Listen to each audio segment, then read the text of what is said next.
Let's pay homage to the Buddha, the fully enlightened one. Namo tassa bhagavato arahato samma sambuddhassa. Namo tassa bhagavato arahato samma sambuddhassa.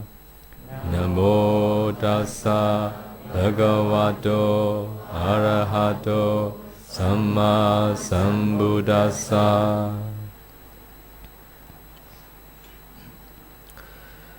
I will pay respect to the Buddha, the fully enlightened one, by reciting one of the stanza in my own language.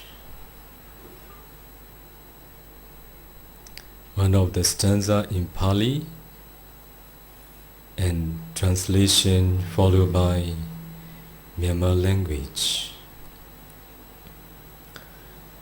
Buddha Bodhaya Titi Tantoyo Dhammataya Sa Dhammataya Tanto Dhammantino Vadaranaya Sa Nibuddho Nippanataya Tan Lokatarananami Lokatarano Lokatumma Ikuzaya Tasu Pyato Mudo Yo Nago Buddha Naga Miro Yadiya Sindi Atota Chimya Swapyadi Buddha Tisali Kurorai Tu Twinti Miendo Mubi Pye Bodhaya Sa Chutaita Du Bobolu Rokotu Ten Lenti Jabasi Jinchu Ngalagao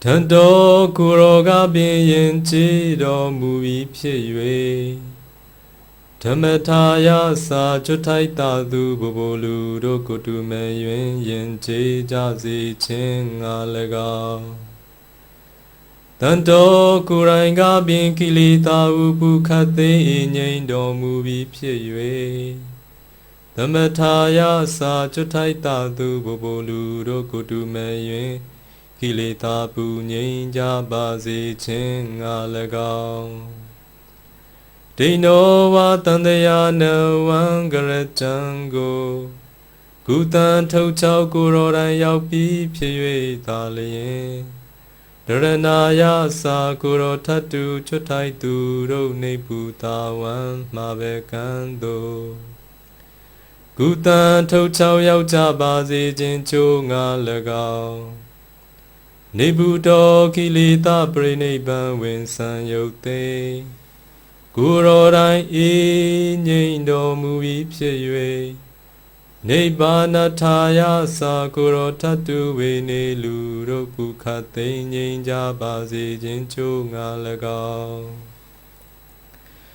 Dhammam Nizin Li Na Dhammasako Didi Di Guruna Sheta Myata Pye Hojaro Mukhe Abe Lokatarana Lokatumma Ikuzaya Tasu Pyato Mudo Danaga Buddha Naga Miro Yadiya Sindi Atotatu Myaswa Pyago Nami Namami Ko No Nalong Tong Zong Pyong Pyo Mango Sho Yue Gado Myano Le Song Mo Yue Shiko Nyopa I Myaswa Phya, Myaswa Phya.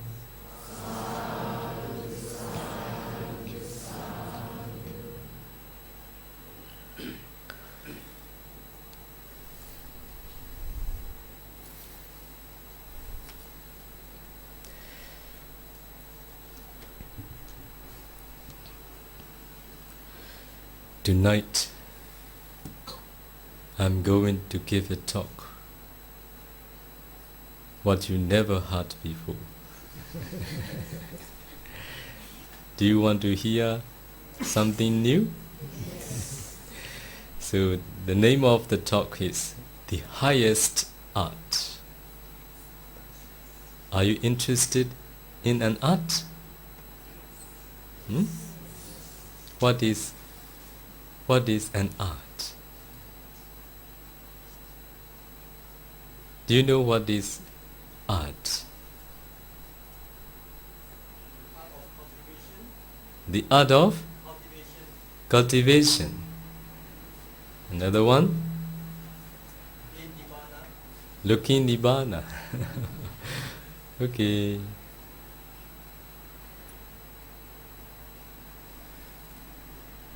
Are you really cultivating the art of cultivating, leading to nibbana? That's why I'm here. Okay. I'm glad to meet with all of you again, with my old friends and new friends.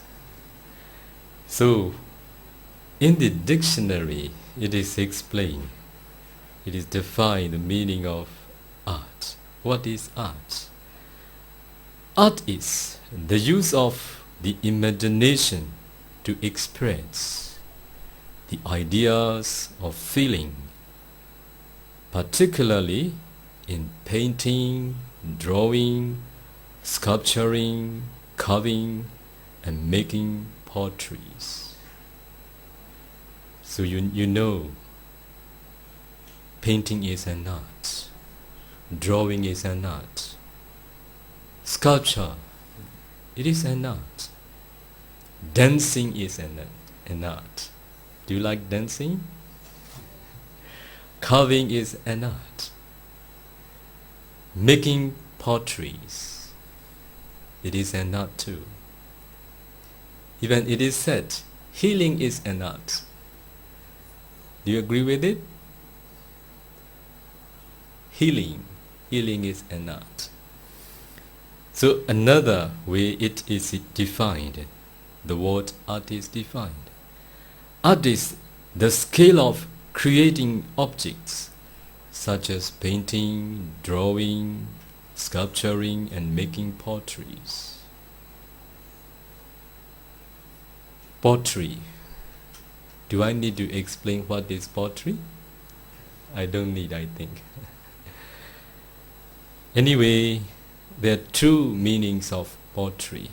One is pots, dishes, plates, jar, flower borders, water borders, etc. Made with clay that is baked in an oven, especially when they made by hand. Another meaning of the pottery, it is the skill of making pots, dishes and so on from clay, especially by hand. This is pottery. Here I want to share with all of you why do I want to give this talk tonight. Just 1.5 months ago, maybe 2 months ago, I came back from Taiwan. So I was meditation retreat there. I have conducted retreats there, just short-term retreat. So after the retreat is over, the retreat was over, according to the arrangement of my disciples, I visited a potter's house. So the reason why they arranged to visit there, even the most venerable Pa-Auk had visited the time he went to Pa-Auk, and he went to Taiwan. And also others, senior Sayadaws, senior venerable from the Pa-Auk, also they visited there too. For that reason they have arranged to visit there, why I was there too, after the retreat was over. So I never see in my life at the presence of a potter how he did pots, dishes and plates and so on. So I slept one night there. I wanted to see practically how he did, and fortunately or coincidentally he also asked me one day, do you want to see how I did, how I do pots, plates, bowl, jars and so on? Oh, of course, I would like to see very much. Before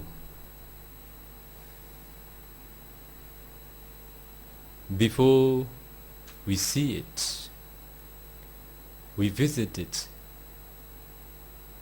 a certain monastery, Mahayana monastery. The name of the monastery is Dharma Drum. So it is well known by many people, I think. Have you been there? No. So according to the arrangement of my disciples, I have visited there. The reason why they arranged this visit to Dharma Drum, because the architect is very good. The architecture is very good. For that reason, they want me to see. So I went there and see with interest, accompanied by that porter too. He was not close to me. He accompanied me from a little bit far distance. I didn't know he was aware of me. He was noticing me, what I am doing.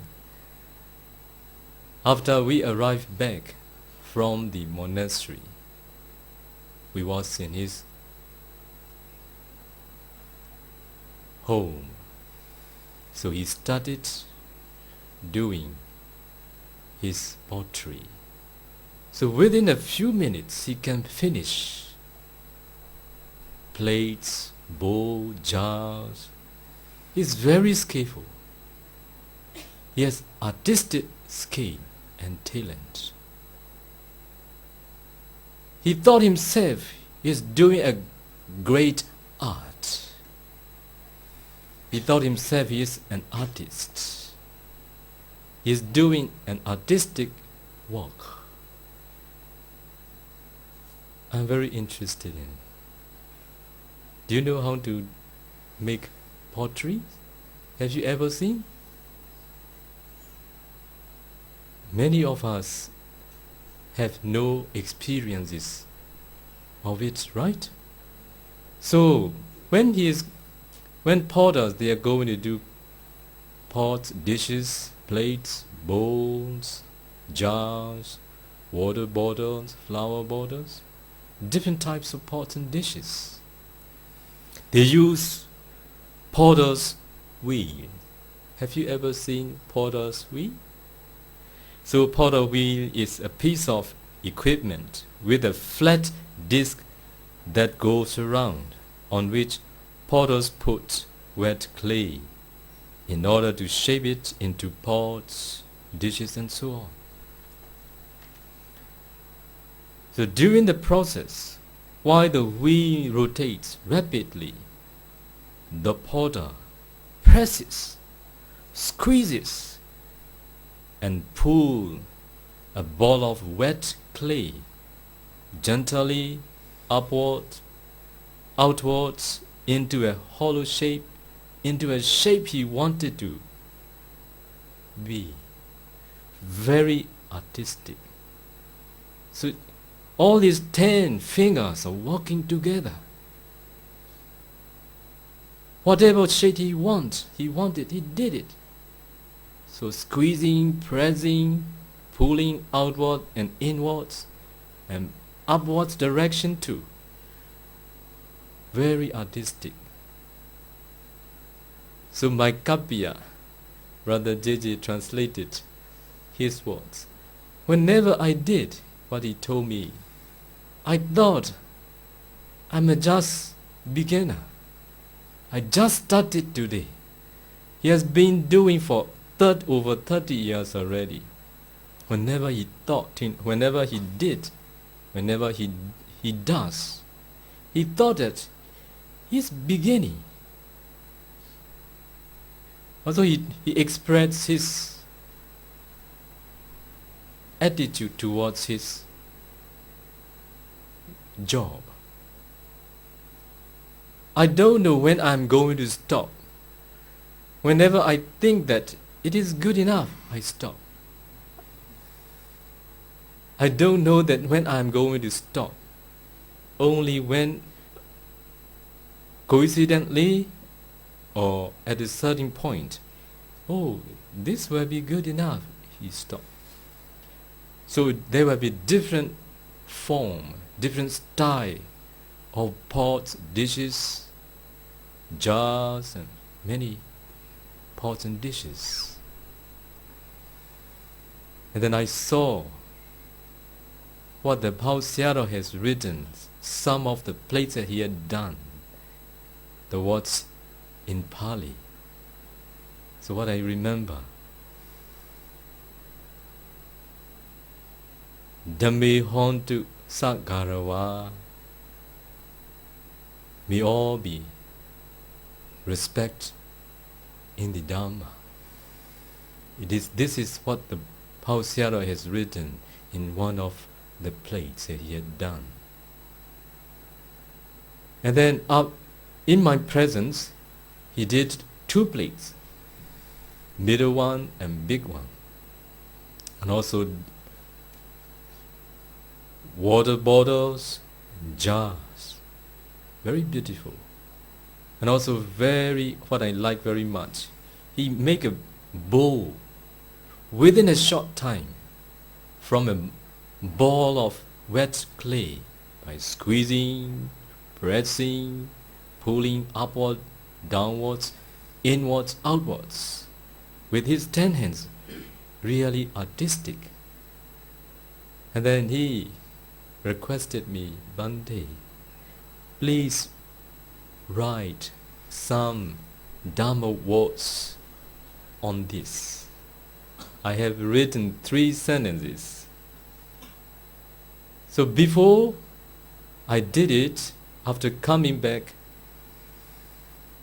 from the monastery, we are asking him because we wanted to know his work and the way he did. Unexpectedly, he told me, because I asked about architect, also about the Dharma drum beating, stretcher. He was along the way, I'm looking the stretcher, the architecture of the Dharma drum beatings. He was, as I told you, noticing and being aware of what I am doing. He told me he was afraid of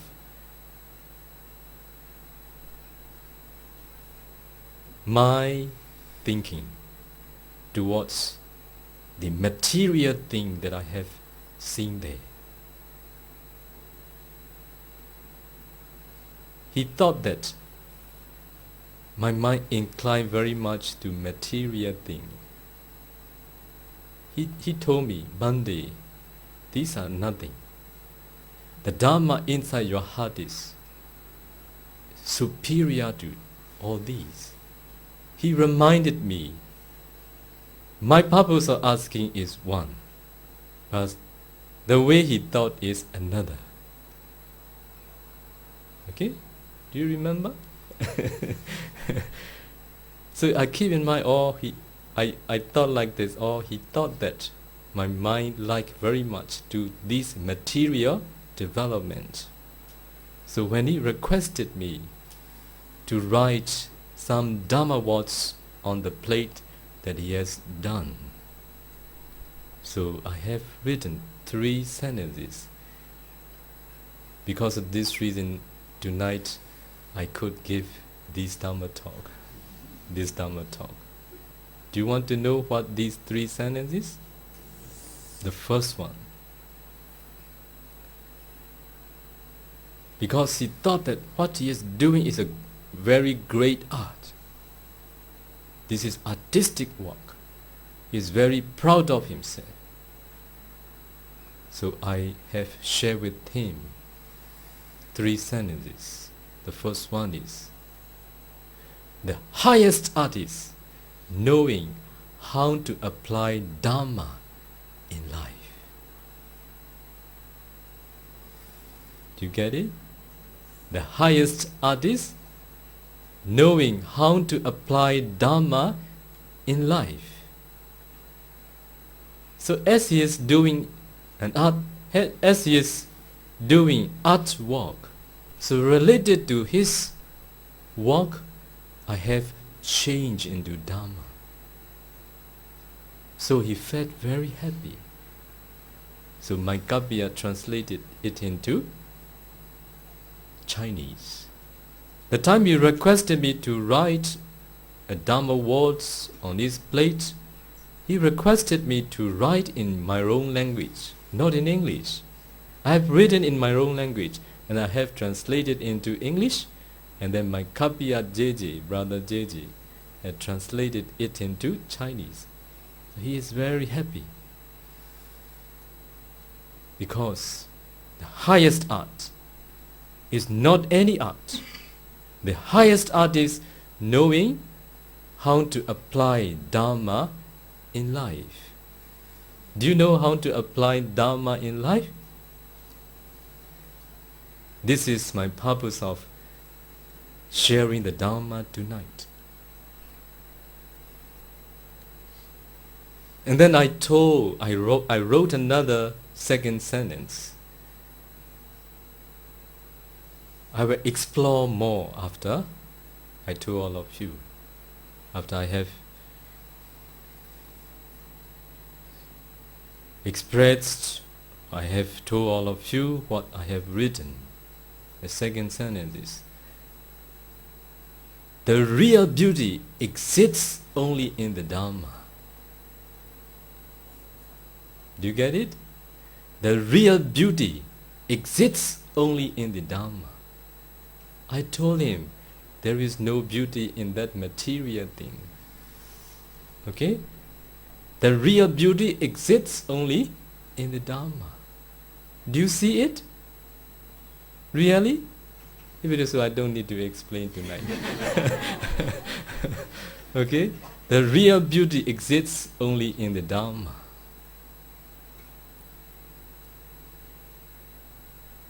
Do you see it? Because you want me to explain?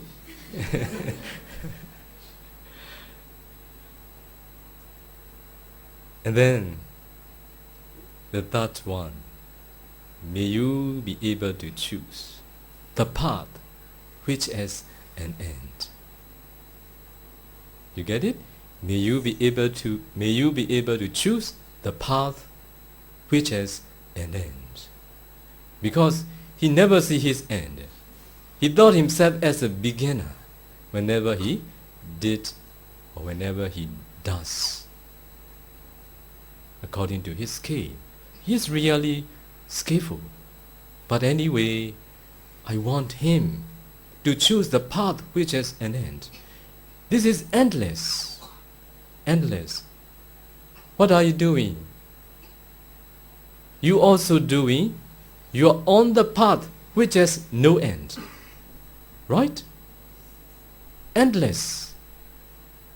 You are making an endless journey in the rounds of rebirth, doing many things you are interested in, many things you like, and also many things you dislike too. Many things you love, many things you hate too. Am I right?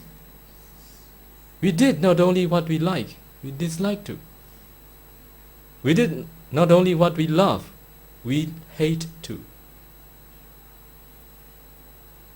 Because of our defilements. Defilement is the cause of making an endless journey. Yes, pottery, making pots, making potteries is an art, but no end, no end. So I noticed his happiness after hearing these Dharma gifts. So the name of the talk tonight is the highest art. The highest art is knowing how to apply the Dharma in life. We all need to know how to apply Dharma in daily life.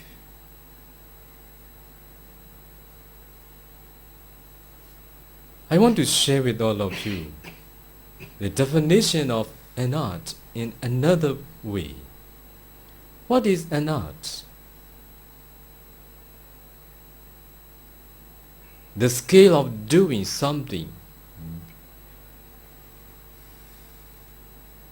If someone can make things beautiful, attractive, we can say that it is an art. Drawing, if it can attract, it can make, if people can make it beautiful, it is an art. In the same way, composing song, drawings, sculpturing, carving, all these are an art.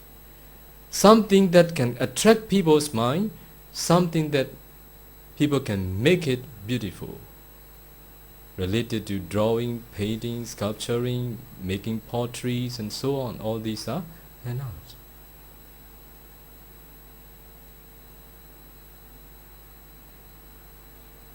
Here I want to share with all of you. Before sharing it, let me ask you a question.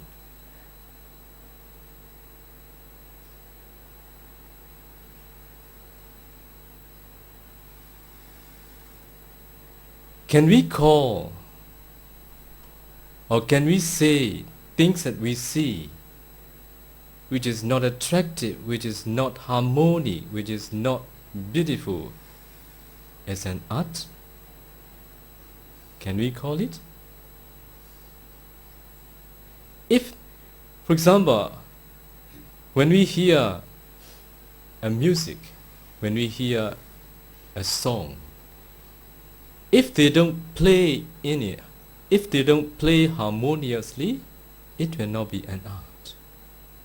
Okay? An art means doing something harmoniously, is creating things, what we can call it, an art. Let me ask you another question. Are there many those who know how to live harmoniously? Are there many?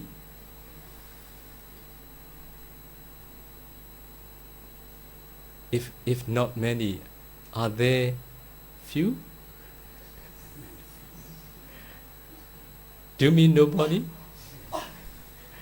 Very few, those who know how to live harmoniously.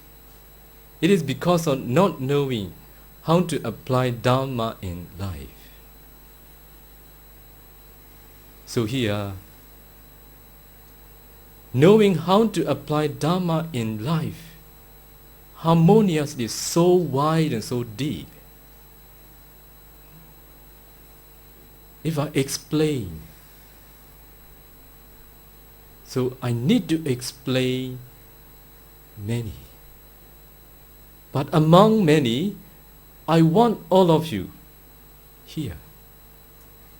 Very important point, which is knowing how to apply Dharma in life, which is the highest art.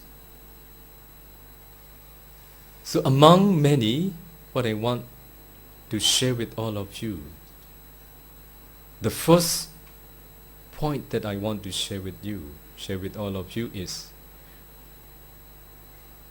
acceptance.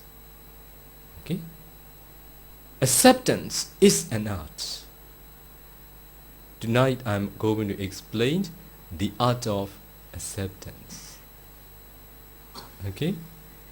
Do you know how to accept? If you don't know how to accept in your life, you can't live peacefully. You don't know how to live peacefully, happily, without harming oneself, without harming others.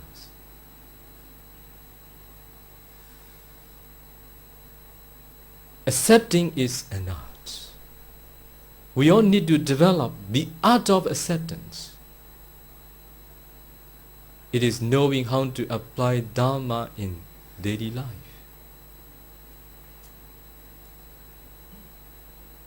I can share with this Dharma because of omniscient Buddha. Buddha had practiced the art of acceptance the whole life. Do you know it? Have you ever considered about it? Buddha had practiced the art of acceptance deeply, profoundly, with omniscient knowledge.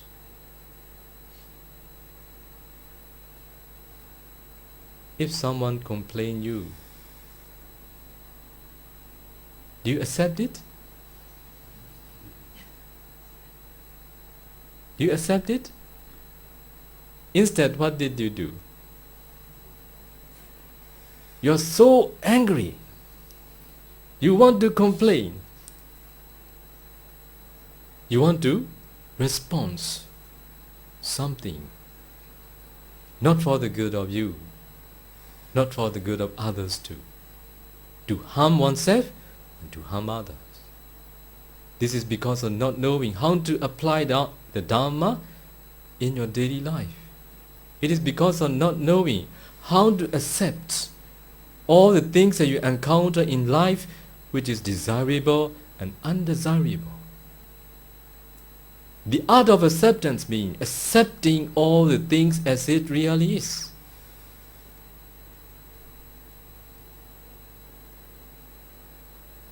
How to accept?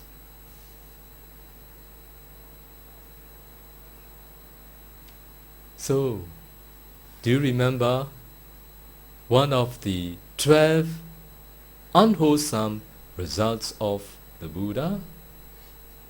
Accused by a very charming lady, Jinja Mana. Do you remember it? I've shared with many of you, I think. 12 unwholesome results of the Buddha, but not all, some here. But I have explained all in Korea, in Pa-Auk too. It is available in CD form. If you listen, it will be good. To be able to develop the art of acceptance for the rest of your life, you need to listen.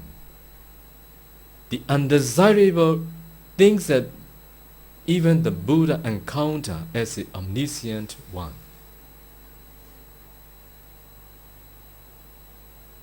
Buddha is perfected one. There is no defect in anything. He is perfected.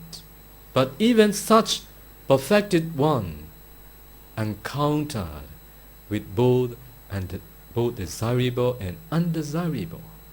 It is unavoidable. What the Buddha said, nothing happens without causes. Whatever happens, there is its causes. Buddha was accused by a charming lady. The time the Buddha was expounding the Dharma in the presence of a king, in the presence of Kosala, King Kosala, in the presence of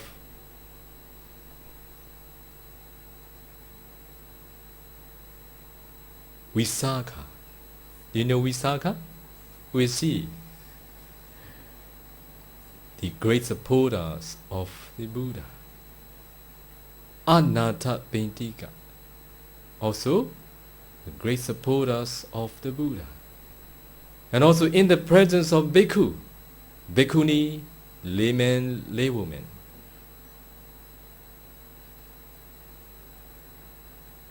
So that lady, very charming lady, entered, pretending herself to be a pregnant woman,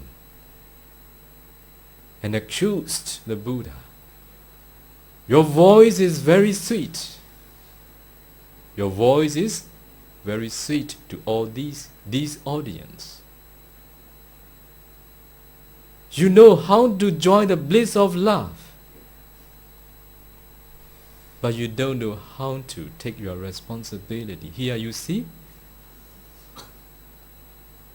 Now I am very close to give birth.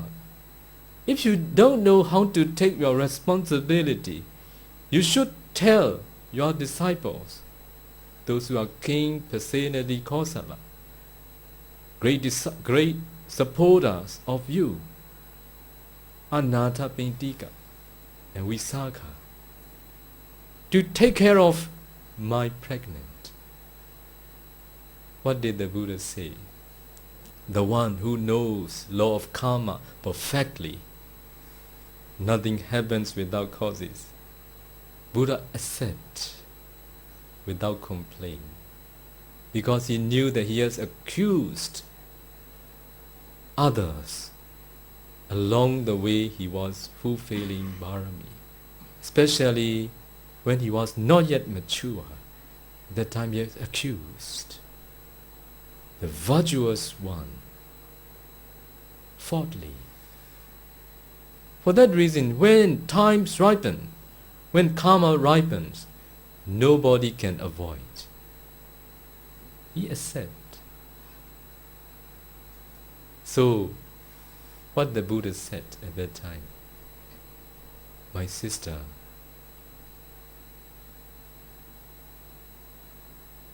you and I know well what you are telling now is right or wrong. Who knows well? You and I know well what you are telling now in front of many is right or wrong. That wicked lady whose character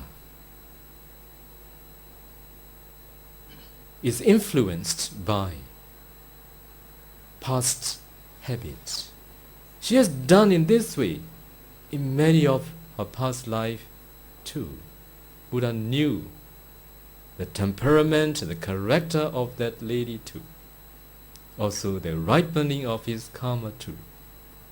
When Buddha said, whether right or wrong, what you are telling now, you and I know well.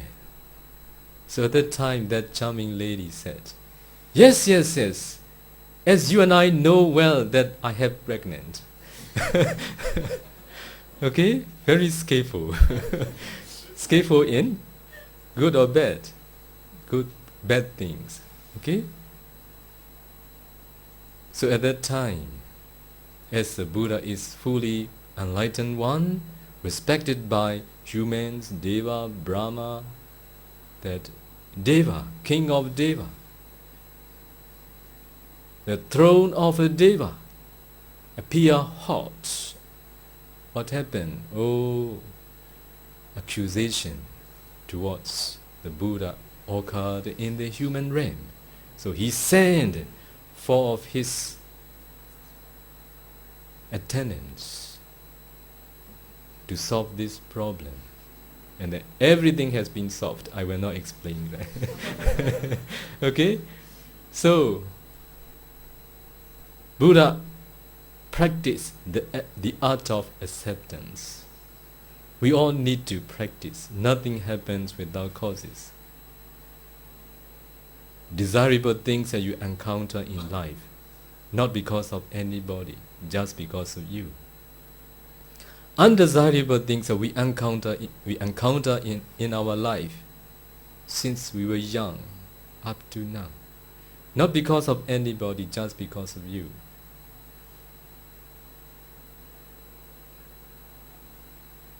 Okay?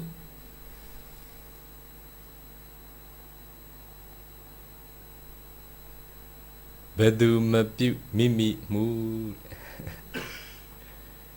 This is Myanmar saying. Nobody did it just because you have done it. Do you get it? Bedu mabu mimi mu. Nobody did it just because you have done it. Do you get it? Do you understand it? If you are accused by others, not because of them, just because of your karma. Do you get it? Do you get it? Okay. So I like this saying very much. So I practiced as much as I can. Bedu mabu mimi amu. Don't you want to remember this sentence? Bedu mabu mimi amu. Please repeat after me.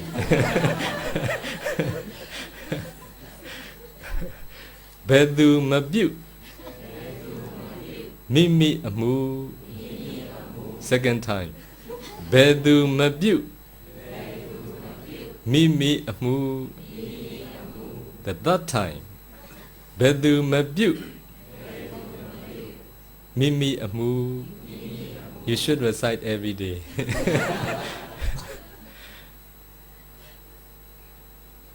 It is our karma. Okay? Nobody did it.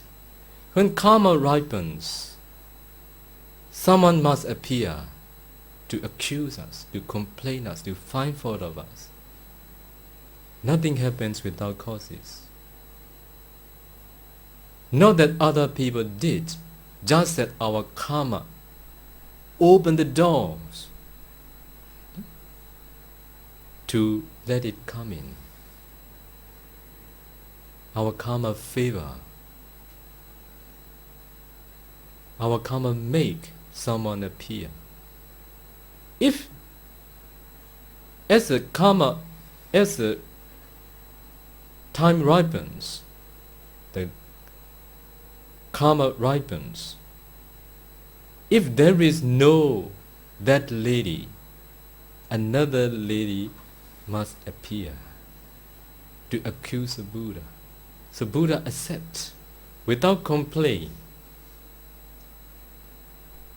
Accept. Now my karma ripen. So now you see, Buddha is perfected one. At the heart of the Buddha, at the present, nothing to complain. All the action of the Buddha is no need to be complained. Okay? So this is not related to present walk.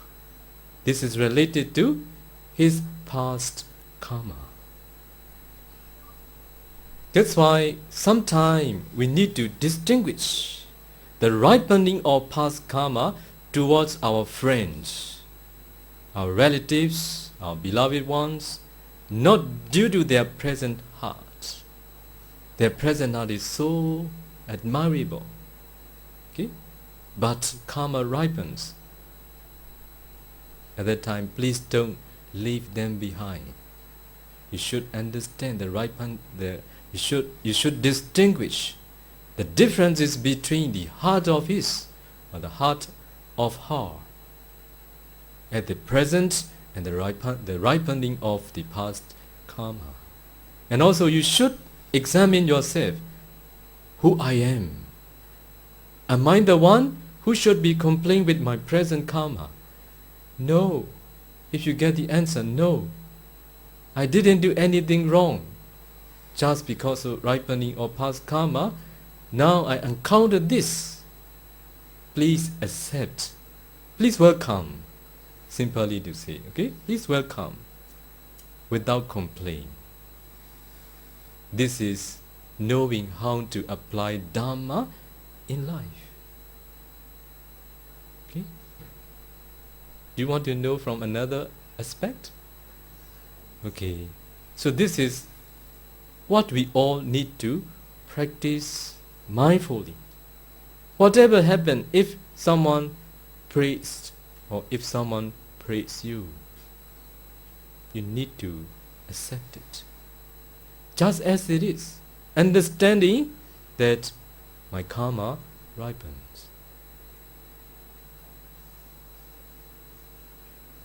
Some are because of our past karma, some are because of our present karma. So if you talk about karma, we need to think about two: past karma and present karma. According to the teachings of the Buddha, if we see a certain result, the main cause is the past causes. Present causes is a supporting causes. So you see someone successful. There may be many those who want to be successful too. They also try their best. But they can't, they could not be the way they want. What is the reason? To be a wealthy man, to be a successful person, to be a well-known person, there is its causes. The main cause is past causes. The supporting causes are present causes. Without the main causes, which is a past cause, how much you try at this present, you cannot be. You will survive, but you may not be the way you want, because you have no past main causes. That's why if you see someone successful, someone very prosperous, please accept. Please accept. Don't feel what? Feeling jealous. Okay? Feeling jealousy is not knowing how to apply Dharma in daily life. Not knowing how to practice the art of acceptance is allowing oneself to feel jealousy on others' success. So starting from today on, please be happy with their success. Okay? This is very important. You have heard all these Dharma, but you don't know how to apply, because you don't know how to accept. All these good things will not happen automatically, only by training, only by practicing, only by mindfully practicing the art of acceptance, you will improve day by day.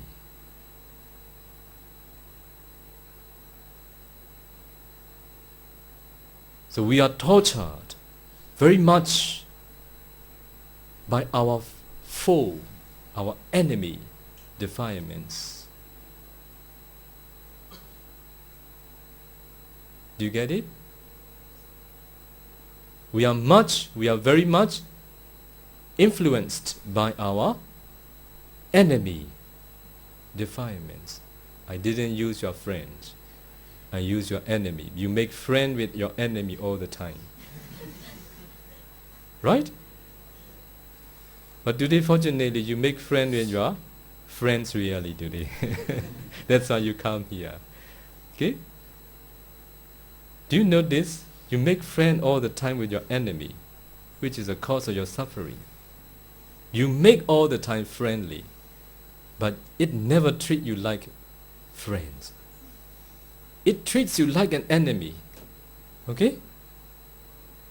Do you want to make friend with your enemy? If you want to make friend with them, you will not know how to apply Dharma in your daily life. you don't know how to practice the art of acceptance too. Your defilements demands you not to accept wisely, but to reject unwisely. Right? It always demands you. Do this, do that, nothing good, but something bad. Many things bad.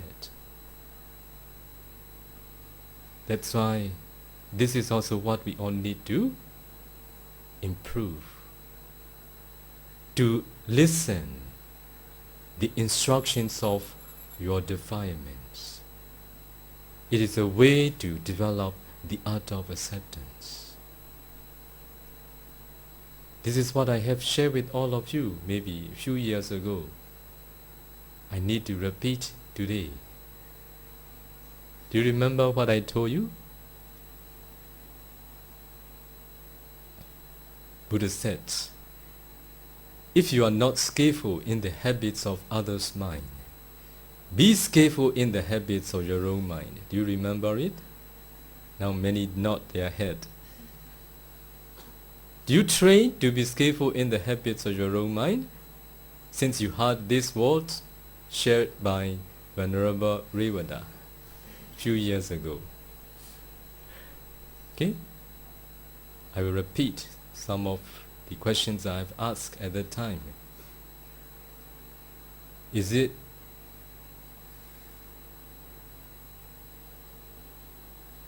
possible to know others' mind? Some nod their head, some no. Is it possible to know others' mind? Possible. For those who train to know others' mind, it is possible. Buddha taught how to practice to know others' mind, but not by just absorption, concentration, but by supernatural power. Buddha taught the way how to train to know others' mind too. That's why it is not that impossible. It is possible for those who train, but not an easy task.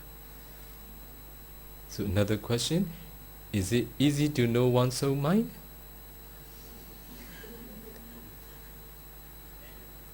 Or if it is so, is it possible to know one's own mind? Possible.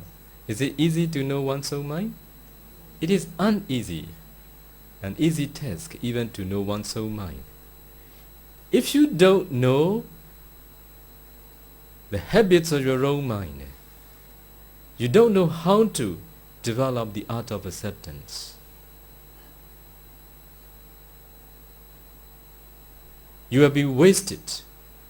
You will waste your precious time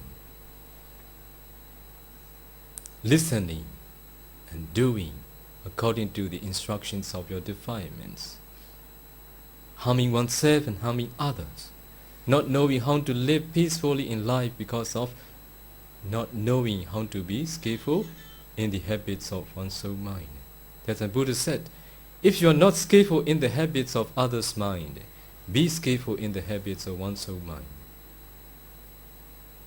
So we have done many things in life since we were young, both good and bad, both desirable and undesirable, mostly bad, mostly undesirable, because we obey the instructions of the defilements, thinking that it is our wants and desire. True? That's why we have done many things bad, thinking that we are doing for the good of ourselves, obeying the instructions of the defilements. So to be able to develop the art of acceptance and to be able to practice it, we all need to be the one who is skillful in the habits of one's own mind. Only then you will come to know what the defilement is telling you, what the mind is telling you, and what to follow, doing what not to follow. Many people do bodily wrong actions. Why? Because they listen in the instructions of the defilements. That's why they do bodily wrong actions. Why do people do verbally wrong actions too? The reason is because they obey the instructions of the defilements. Okay? So that's why you all need to train this. What to train? To be skillful in the habits of one's soul mind. How to train? Do you remember what I have explained all of you? I have explained in 2 talks. Freedom of mind. Freedom and a journey of self-discovery. Do you remember it? Have you ever listened to a journey of self-discovery talk? I have explained there. Okay? So I want all of you listen again. So if you want to be skillful in the habits of your own mind, you need to start a journey, not the journey that you have made in your life. You have made a lot of journey.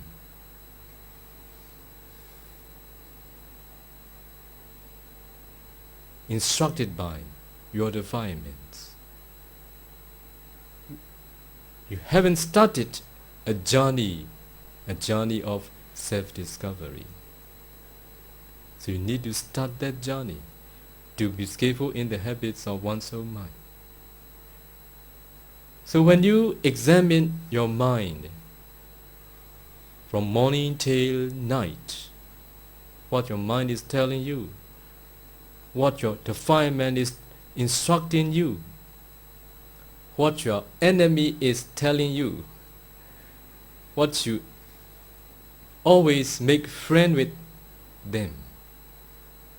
So if you examine your habit of mind, you will come to know what your defilement is telling you. You will come to know your weakness. You will come to know your strong point too. So when you become skillful in the habits of your own mind, at the time you know how to accept more in life. Why do you feel angry?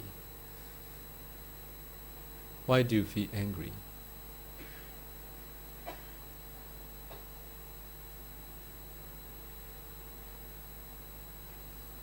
Eh? You have never angry with anybody? As if you have no anger. Why do you feel angry? Because of anger. So people say, I'm angry. Is it really that you are angry? You are feeling angry? Are you the one who feel angry? So if you think that you are being angry, you will suffer. You will suffer. You don't know how to accept. You don't know how to live peacefully. You don't know how to make your mind calm again. Only because you are feeling exhausted at that time your mind becomes calm. Not because you know how to make your mind calm. Angry, finally exhausted, they give up. Okay, this is not the way of living peacefully. This is the way of accumulating again and again, repeatedly, endlessly. You feel exhausted, it stopped for a while. It started again. Okay? This is not the way to live peacefully. This is a way of living, what to say? Okay, this is the way of living, not for the good of oneself, not for the good of others too. This is disturbing oneself. That's why we all need to make the mind calm as quick as possible, even though undesirable things happen in our mind. Only when you know the anger is not yours at that time, you can make your mind calm. If you think the anger is yours, you have promoted it, you have provided it, you have fueled it more and more. You're adding fuel all the time, you know. So that's why Buddha said, Ragagi, raga is fire. Raga, do you know? Lust. Buddha taught lust is fire. Dosaki, anger is fire. Mohagi, moha, delusion is fire. You see, fire burning. Because there is fuel, that's why it burns. It extinguishes when the fuel has been consumed. Right? It extinguished when the fuel has been consumed. But if someone adds more fuel, what happens? Stronger and stronger. Do you know you are adding fuel? When you feel angry, it is like burning fire. If you don't add fuel, it will be extinguished sooner or later. But if you are adding fuel, no end. It will be endless journey. Okay? So, when you know, if you adding fuel, what does it mean adding fuel? If you think that anger is yours, you are adding fuel. You are adding fuel. If you hold this view that anger is mine, greed is mine, lust is mine, delusion is mine, jealousy is mine, stinginess is mine, pride is mine, it is the way of adding fuel to make it stronger for the cause of suffering in this very life and in the future existences too. I've explained, I thought, but let me explain today to my brothers and sisters, Dharma brothers and sisters, as a reminder. Because I believe you understood the time you heard my explanation some years ago, a few years ago. But you are not the one who listened again and again. You enjoy listening, good, and you go back and then you stop that journey, you start another journey, familiar journey, okay, endlessly. You like endless journey, you don't like the journey which has an end, okay? All I have shared with all of you is to be on the journey which has an end.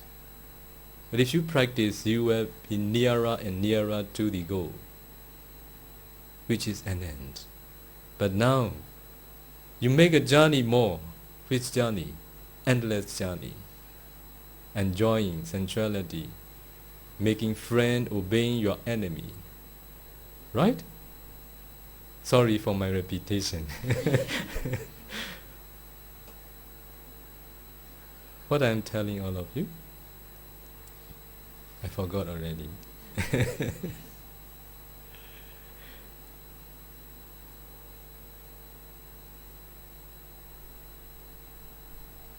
Not to hold wrong view that it is yours. I will explain from the intellectual point of view to the practical practice. I explain all of you using words. This is intellectually. But if you don't practice practically, you will not understand it. Many people say, I know, only I don't do. Are you the one? Many people, they say, I know, only I don't do. So the wise say, such people are those who don't really know. If they know, really they do. If they don't do yet, even though they say, I know, it means that there are those who don't know yet. If they really know, they do it. As I want you to be the one who knows and who do as you know. Who knows and who does as you know. So, as a reminder, I will repeat to make all of you understand that all the defilements are not yours. For the noble person, starting from the first noble person, stream enterer, the Sotapanna, for them they clearly see that anger is not theirs. Greed is not theirs. Pride is not theirs. They see them as defilements. They don't fuel to their defilements. They don't fuel the fire of defilements. They see them like they see someone stranger, outsider. Okay? So for all the ordinary people, they have personality view, identity view. It is Sakaya Ditti. This is wrong view. Is it your body? No. But you hold it as yours. Because of hearing the Dhamma, you give the right answer, but you have no right action. You have right answer, but you have no right action because of that view. Is anger yours? You give me an answer, no. Your answer is right, your action is wrong. Okay? So, if you practice, and if you train your mind to be skillful in the habits of your own mind, you may be able to understand, or you will understand that they are not yours by training mindfully. So I will give an example.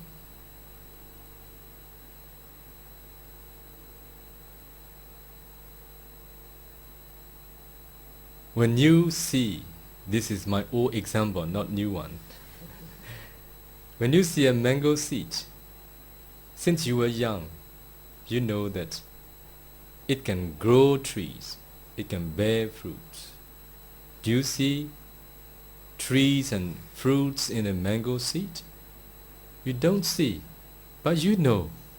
If you plant it, it will grow trees and it will bear fruit one day. Why? Because there is a potentiality in it. But you can't see that potentiality. You can't touch it.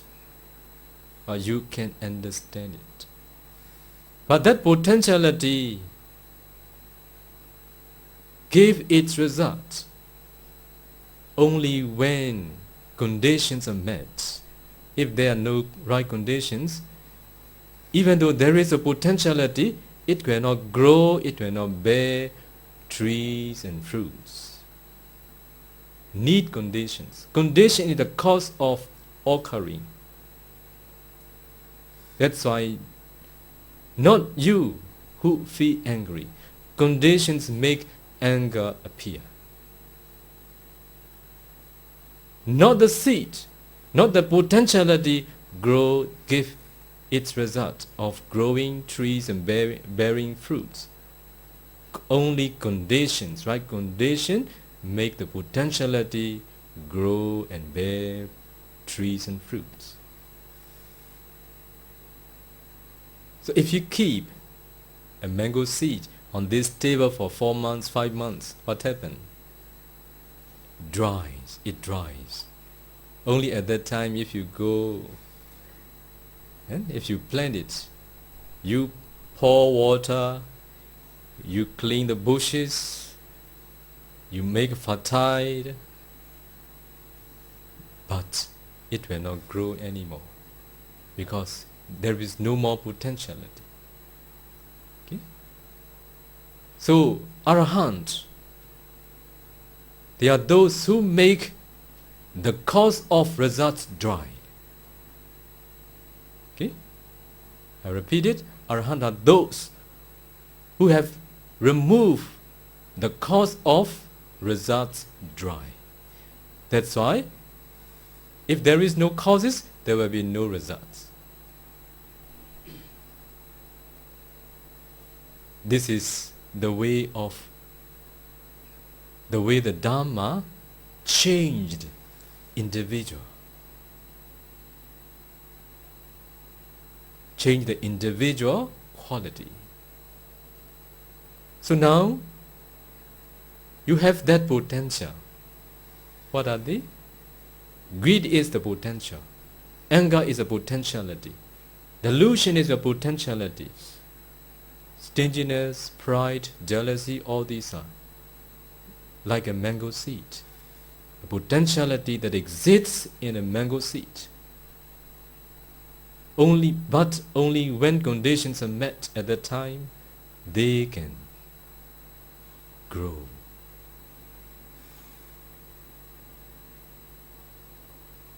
Are you feeling angry now? Have you no anger? Please consider it. Are you feeling angry now?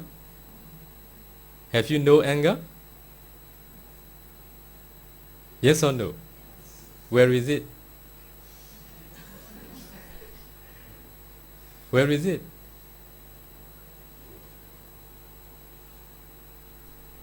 Is it yours? If it is yours, please show me where it is. Okay? It is not yours. You have. It exists as a latent defilement, lie hidden. You can't see. You can't say where it is. Only when conditions are met, the defilements which lie hidden comes up to the surface of the mind and tell you. So when you see very desirable object, the desire, the greed, that you don't know where it is, it comes up to the surface of the mind and tells you, I want this. Who tells it? Who tells it? Greed tells you, I want this, but you tell, I want this. These two I are not the same. The first I is greed. The second I is you. Who wants? Who needs? You or greed? Greed. Only when conditions are met, the greed that lie hidden, you don't know where it is, comes up to the surface of the mind and tells. It is its nature. The greed want to possess, the greed desire, the greed crave, the greed attaches. It is its nature. According to its nature, it tells you. He told you like this, my friend, I need this. Okay? At that time you told, I need this. Okay? You need or greed needs. If you examine your mind, finally you will come to know that greed is your master. Okay? You are the slave. People say, I am a master of my life when they get what they want. Do they become master or do they become slave? You are now making endless journey, which is to be a slave. Okay? Not to be a master. Now I am telling you to be a master. Which way do you want? But you will make an endless journey after you come back here, or you go back from here. Okay? So please, we must be patient to remind all of you. Okay, that's why if you examine, if there is such causes, this will come up to the surface of the mind, and it will tell you what to do. But if you are not skillful in the habits of your own mind, you will wrongly think, I want. When you do mindfully, day by day, in your daily life, from morning till night, always examine your mind, listening the instructions of the mind, instructions of the defilements. Finally, you know that, oh, this is not mine. Okay? So we are just fulfilling their demands, their needs. At that time, when they come up to the surface of the mind, you can accept them without adding fuel. Okay?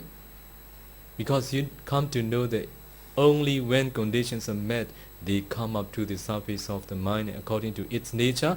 It instructed us what to do. Anger instructs us to do something violently. It is its nature. Greed instructs you to do according to its nature, to make possessed. Okay? So at that time, you accept the causes of all of these impurity. And if you understand more deeply, you look at them like you look at someone outsider, someone doing bad things. Do you like seeing someone who is feeling very angry? For sure you don't like. So when you become skillful, you look at your anger like you see someone feeling angry. Okay, at that time, you don't want to add more fuel. You can extinguish as quick as possible, or sooner or later, according to your skill. Okay, at that time, you can develop the art of acceptance related to your defilements and related to others. So when you become skillful in the habits of your own mind, you become skillful in the habits of others' mind too. You come to know your weakness. You come to know your black side. You come to know your strong point. You come to know your bright side. So at the beginning, when you see them, your weakness, you don't want to accept them. You want to pretend. You pretend that I'm not such person. But when you examine and when you listen your mind, your instructions of the defilements again and again, you come to know that this is you. This is this is your weakness, what I meant. This is your weakness. So when you see repeatedly, at that time, finally, you can't reject them. You must accept them. So when you see your weakness more and more, you will improve from where you are to another step. So when you see your bright side, you will promote it. You will make it stronger. You will make it brighter. Because of knowing, because of seeing, because of understanding your weakness and your strong point, you come to know that I have all these weakness and strong point. So when you see other weakness, at that time you come to know the causes of all these weakness, because you have examined yourself.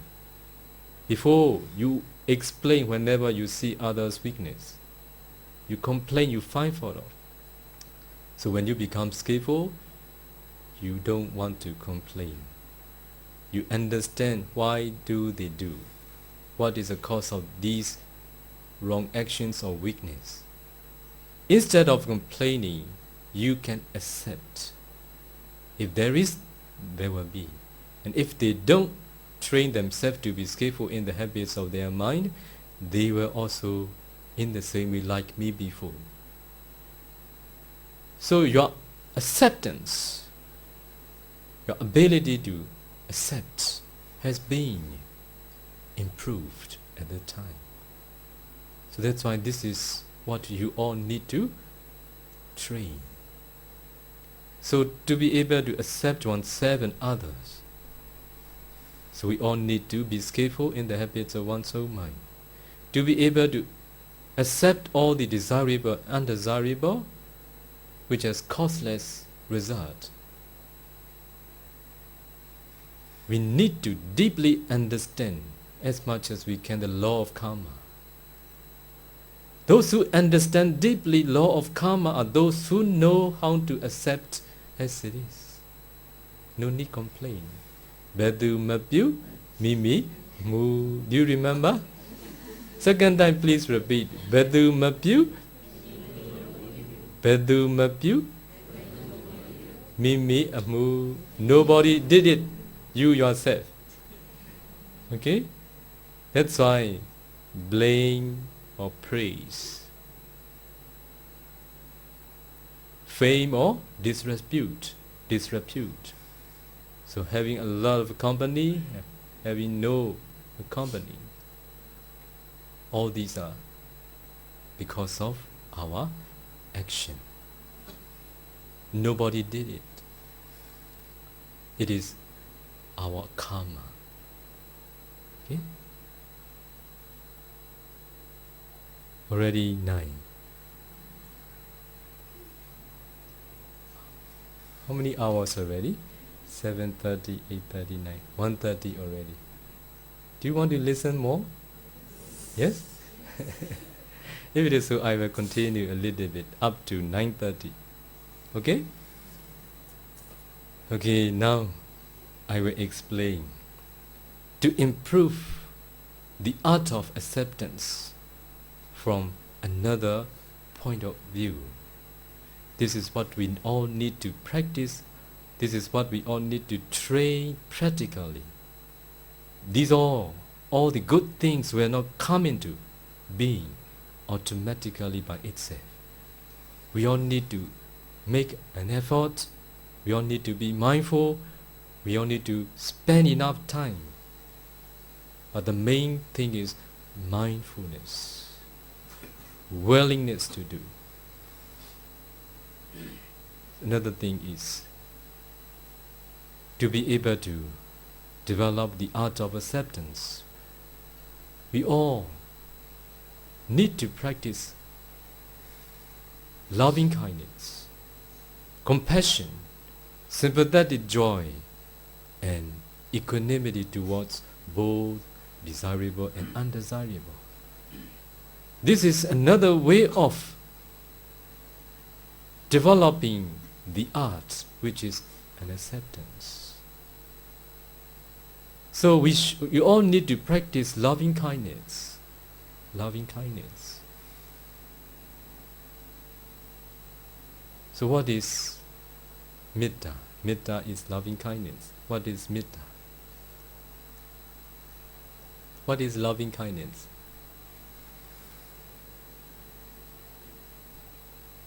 One day I know very well.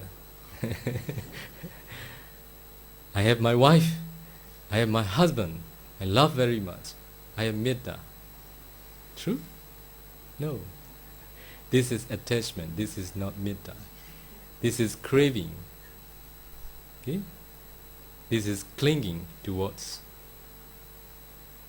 Metta. What is metta? Metta is doing for the good of oneself and others. This is what we all know in general. I repeat it. Metta is doing for the good of oneself and others. But we all need to apply metta in our life. Only then it will be the work of an art. How to apply metta righteously? in our life. Metta. To apply metta in our daily life, we all need to emulate the way the Buddha do for the good of others. Buddha is the one who don't need to do for the good of himself. He has done what he need to be done, what he need to do. He had done all. What he is doing is for the good of others. But for all of us, those who haven't done what we should have done, that's why we all need to do for the good of ourselves and for the good of others with metta, harmoniously. Metta, sometimes those who don't know how to apply metta properly, they harm themselves, they harm others too. Metta itself is not the way to harm oneself and others, but the way to do for the good of oneself and others. But because of not knowing in a proper way, people, they harm oneself and they harm others by doing good. Is it strange? Do you get it? Sometimes you think you are doing good, and then you do bad because of not knowing how to apply metta in a proper way. So, as I told you, to know how to apply metta in our life, it means that the highest art, which is knowing how to apply Dharma in daily life, we need to emulate the Buddha. Buddha do for the good of many.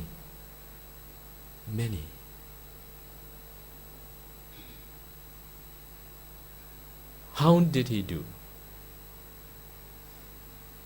Every early morning, before dawn, he surveyed the world with his Buddha's eyes. Someone appeared in his eyes, and Buddha reflects, what should I do for the good of this person? As a Buddha is the one who knows the mind and the individual parami. So after reflecting and directly knowing and seeing the way he should do for the good of that person, Buddha went there to meet that person. How far it is, how many miles far away, how far it is, Buddha went there for the good of that person. Buddha knew that this is a person who is going to take refuges in triple gems. Just for what? Buddha knew that this is a person who is going to take refuges in triple gems. Buddha went there and explained the Dhamma which is suitable for that person, to make him get the opportunity to take refuges in triple gems. After hearing the Dhamma, that person's mind inclined to take refuges in triple gems. Sometimes Buddha saw that this is a person who is going to observe 5 precepts. For that reason, Buddha went there. How far it is? Buddha went there. And Buddha explained the Dhamma which is suitable for that person. And that person get the opportunity, or that person's mind inclined to take or inclined to observe 5 precepts. Sometimes Buddha see that this is a person who is going to attain first path and fruition knowledge. Buddha went there and expounded the Dhamma to let him hear the Dhamma which is suitable for him. After hearing the Dhamma, that person attains first path and fruition knowledge. Did the Buddha do according to his desire or according to their capability? Do you get my question? Did the Buddha do for the good of that person, those person, according to his desire or according to their capability? Metta is doing for the good of oneself and others, but not the way we want, but the way they can. Do you get it? Metta is not the way we want, doing for the good of others, not the way we want, but the way they can. But sometimes, the way we want and the way they can get along with. Okay? At that time, we can do according to our desire, according to their capability. But mostly, people think they are doing for the good of others depending on their desire very much. Okay? I'm doing for the good of you, please do according to my desire. Is it metta or lobha? Okay, you are not doing metta. You are not practicing metta, you are practicing lobha. Do you get it?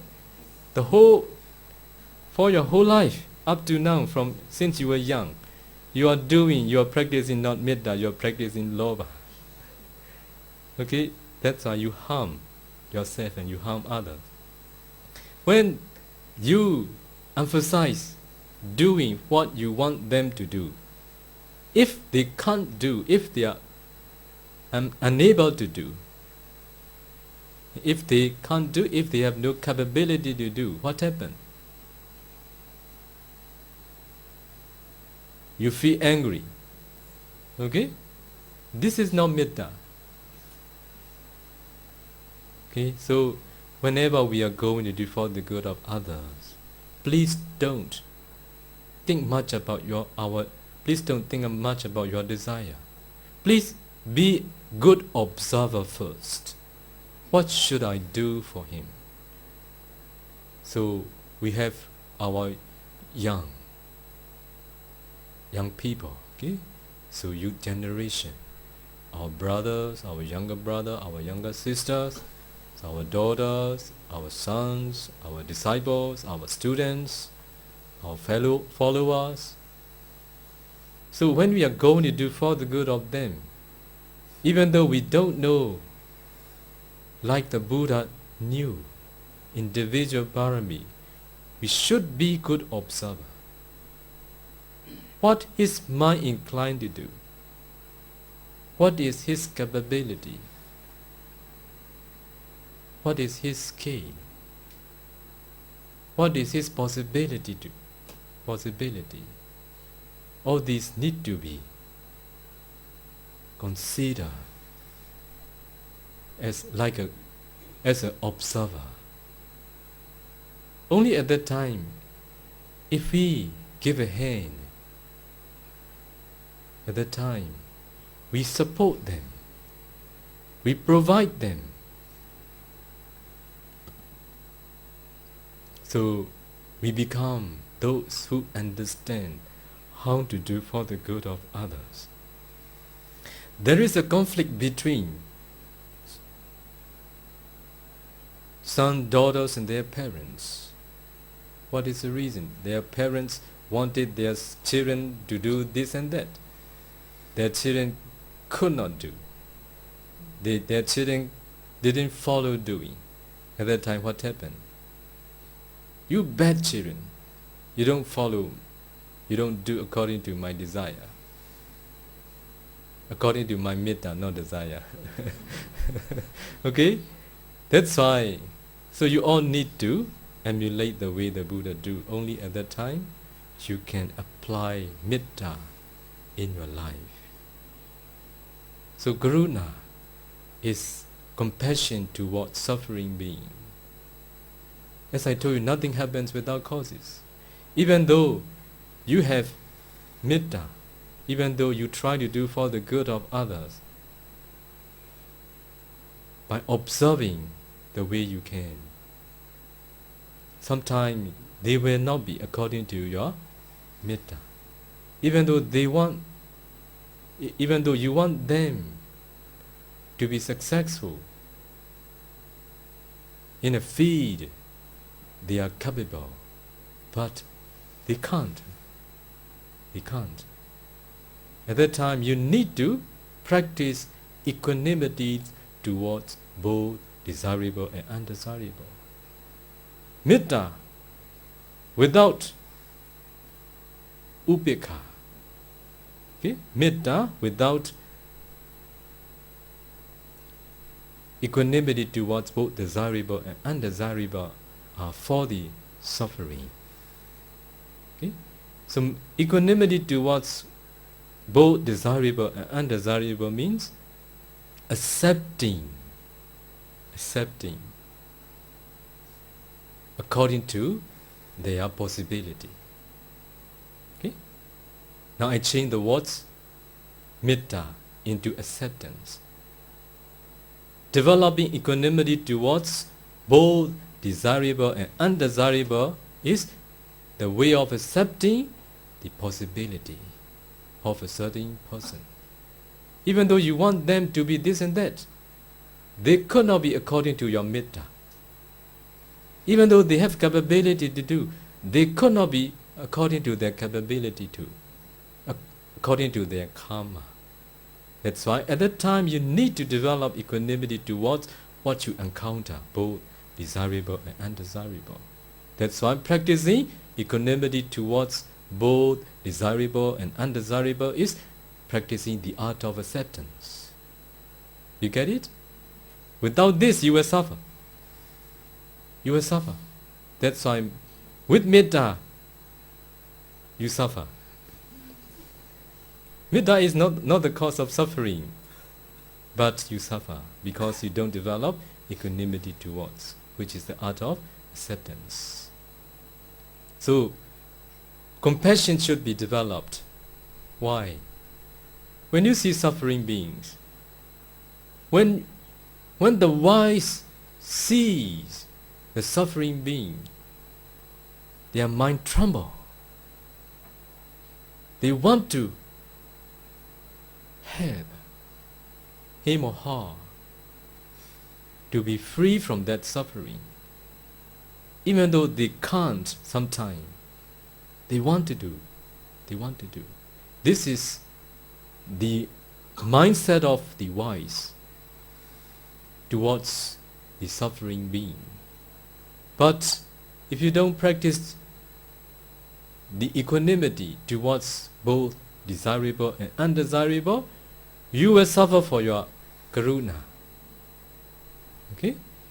You should try, you should help bodily, verbally, at least mentally. But sometimes you want to make him free from suffering. You do, but you can't. At that time you need to accept, developing equanimity towards both desirable and undesirable. This is the art of acceptance. So another one, mudita. What is mudita? Sympathetic joy. And enjoying someone's success. This is also the art of acceptance too. True? But you don't accept. You feel jealousy. Okay? You feel jealousy because you don't deeply consider about law of karma. Nothing happens without causes. His success, her success, his prosperity, all these happens because of their causes. At the time, please change your attitude as quick as possible. Nothing happens without causes. His success is because of his. Her success is because of her. My success is because of mine. Not because of anybody. Bedu piu piu, mi amu. Remember? The third time, Bedu piu piu. Repeat after me. Bedu piu piu. And Bedu mabu. Mi mu. Is there anybody who can translate into Chinese? That's why mudita also, those who know how to apply sympathetic joy in life, is the one who knows how to apply acceptance in life too. Okay? That's why if you practice practically, it will be for your happiness. If you practice practically, you will know how to live peacefully. If you practice practically, you will lead a better life. You will go nearer and nearer to the goal which has an end. This is a way to make an end. That's why you are now on the way, on the journey which has an end. But you should also train yourself to be the one who know how to accept all the things that you encounter in life, both desirable and undesirable. That's why now you see the real beauty exists only in the Dharma, not in any materiality. Okay? The highest art is knowing how to apply the Dharma in daily life. So what the porters choose is the path which has no end. Now the path on which you are treading is the path which has an end, which has no end too. Do you know it? If you become successful, is it an end? Your enemy tells you to do something again, endlessly. Okay, whatever you want, whatever you get according to your want, no ends. No ends not only in this life, but also in the rounds of rebirth. This is endless journey. I want all of you start the journey which is an end. So may you all be able to practice the highest art, which is knowing how to apply Dharma in life, and may you all be able to start a journey which is an end in this very life.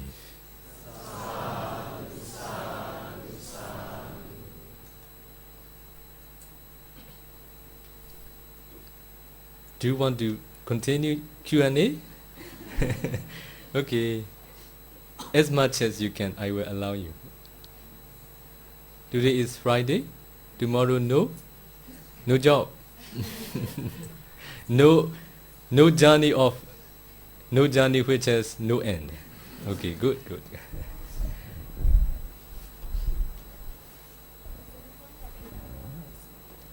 Does anyone have any questions?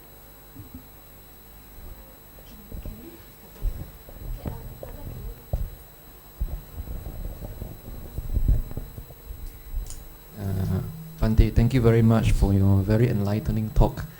Now, although we know that the law of karma is very complex, but you mentioned just now that a wealthy man is successful mainly because of his past karma.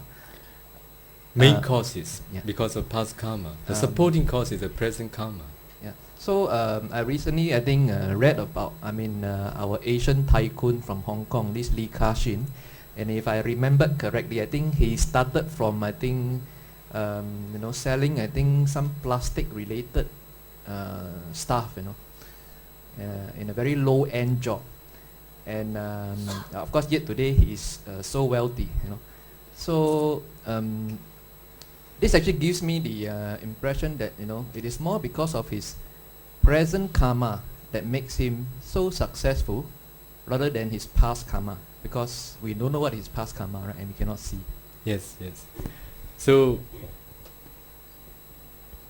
our understanding goes not beyond our capability. Someone is successful if he is not hard working at the present. Impossible. This is what we understand. But there are also many those who hard work, who are doing hard working, but they are not successful as they want. There are many those who do much more than those who are successful. What is the reason? Okay? We should go beyond our limit. It is boundless knowledges of the Buddha. what he said. The main cause is past causes. Present cause is a supporting cause. That one is poor because of his near-death karma. Okay? Near-death object make him reborn somewhere. But he has a past causes which can make him to be a rich man. But even though there is past causes, if there is no present effort, is it possible? That's why main causes is past causes, present causes is supporting causes. You get it? Good, thank you. Sadhu, sadhu.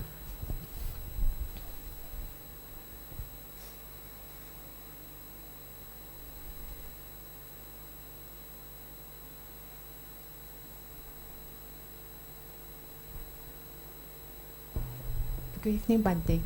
I have one question. That the Buddha always teach us, all Buddhas in fact, taught us like we must avoid evil, do good and purify our mind.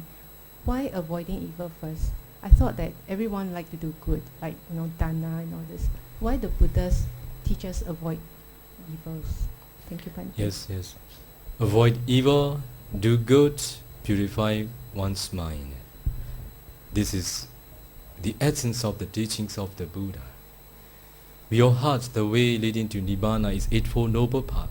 If we summarize we can summarize them into 3 trainings. The training of morality, the training of concentration, the training of insight. So, avoid evil means practice the first training. If you practice morality, if you observe 5 precepts, you avoid evil. Right? Only after that you can do good. Okay? Avoid evil. Another one, do good. So it is to practice the second training, the training of concentration. Only if you practice morality, you can do good, bodily and verbally. Mentally, you can't do yet. The one who practice 5 precepts, he purified or she purified 2 actions among 3, bodily and verbal actions. You refrain from killing, but sometimes the desire to kill may arise in you. Only you don't kill bodily. Okay? That desire is unavoidable, possible, for those who are practicing the first training. So you don't steal, but sometimes you want to steal. That desire may arise, but you don't do bodily. That's why you don't break precepts. So you can do 2 actions good among 3. So to do good related to mental actions, you need to practice the second training. Do good by training, do good by practicing the first training, and do good by practicing the second training. If you can develop concentration, you purify your mind temporarily.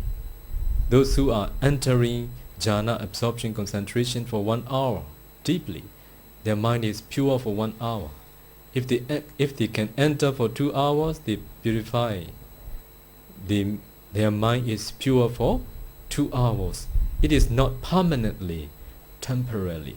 If they emerge from their absorption concentration, if they look at this, look at that, unwisely, so impurity may happen again.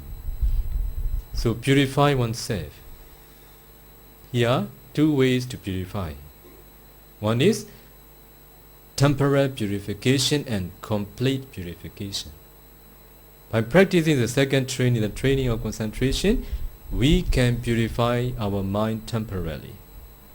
By practicing the third training, vipassana, you can purify your mind completely step by step when you attain path and fruition knowledge.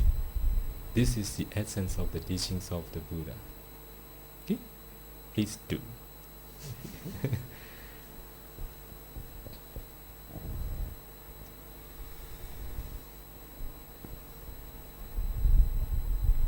No more questions.